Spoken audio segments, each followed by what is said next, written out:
এক ছিল কুজবুরি, সে লাঠিতে ভর দিয়ে ঠুক ঠুক করে পথ চলত। তার মাথাটি ডানে বায়ে লড়ত আর লড়ত। বুড়ির ছিল 3টি কুকুর, রঙ্গা বঙ্গা আর ভুতু। বুড়ি নাতনির বাড়ি যাবে, তাই রঙ্গা বঙ্গা ভুতুকে ডেকে বলল, তোরা বাড়ি পাহারা দে, আমি নাতনির বাড়ি যাব।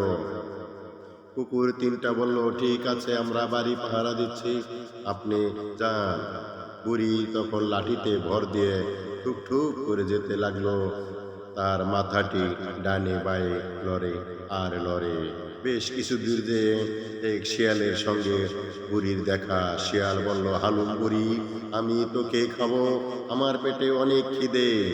বুড়ি মহ চিন্তায় পড়ে গেল, বলল, আমার শরীরে হাড় ছাড়া কোনো মাংস নেই, আমি নাতনির বাড়ি যেয়ে খেয়ে দিয়ে মোটা হয়ে আসি, তখন আমাকে খাবি।